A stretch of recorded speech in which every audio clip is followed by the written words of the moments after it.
હરિઓમ, કેમ છો મિત્રો? સ્વાગત છે અમારી યુટ્યુબ ચેનલની અંદર। તો આપ જોઈ રહ્યા છો ધાર્મિક વાર્તાઓ, કથાઓ, જેની અંદર આજના વિડીયોની અંદર મહાલક્ષ્મી વ્રતની કથા, વ્રતની રીત। તો વ્રતની રીત છે મહાલક્ષ્મી વ્રત ભાદરવા સુદ આઠમના દિવસે કરવામાં આવે છે। આ વ્રત સૌભાગ્યવતી સ્ત્રીઓ પોતાના લાંબા આયુષ્ય તેમજ પોતાના પતિ ધન ધાન્યથી સમૃદ્ધ બને તેના હેતુથી કરે છે। મહાલક્ષ્મી વ્રતની કથા। પૂર્વ કંડિતપુરમાં મંગલાળ નામનો શક્તિશાળી રાજા થયો। તેની રાણીનું નામ પદ્માવતી હતું। એક દિવસ રાજા વનમાં શિકાર અર્થે નીકળ્યો। તે જંગલમાં પોતાના સાથીદારો સાથે દૂર નીકળી ગયો।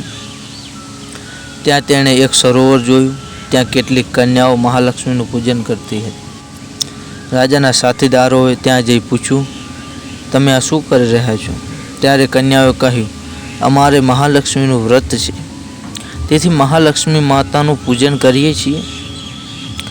સૈનિકોએ આ બધું આવી રાજાને કહ્યું। રાજા પાસે આવ્યા।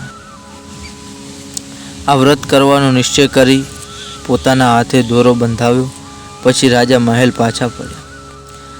રાણીએ રાજાના હાથમાં દોરો જોયો ત્યારે તેણે માન્યું કે રાજા કોઈ યુવતીના પ્રેમમાં પડ્યા છે। આથી તેણે દોરો તોડી નાખ્યો। જેથી રાજાએ આ કાર્ય મહાલક્ષ્મી વ્રત અપમાન સમાન માની રાણીને જંગલમાં મોકલી દીધી। બેહાલ દશામાં ભટકતી રાણી એક દિવસ વશિષ્ઠના આશ્રમે ગઈ। ત્યાં પોતાની આપ વિધિ કહી। વશિષ્ઠે કહ્યું, તે મહાલક્ષ્મીનો અપરાધ કર્યો છે, તેથી તારી આ દશા થઈ છે।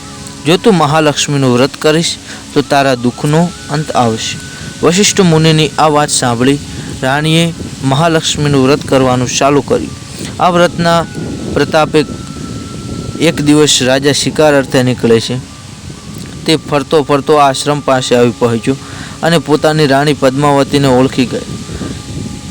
તેથી તેને પોતાના રાજ્યમાં લઈ ગઈ। રાજાએ રાણી સાથે ફરીથી મહાલક્ષ્મીનું વ્રત કર્યું। આ વ્રતના પ્રતાપે રાજા ચક્રવર્તી થયો। જગતના ઐશ્વર્યોનો ઉપભોક્તા બન્યો અને ધનવાન પણ બન્યો। એ લક્ષ્મી માતા, તમે જેવા રાજા રાણીને પડ્યા તેવા સૌને પડજો। હરિઓમ।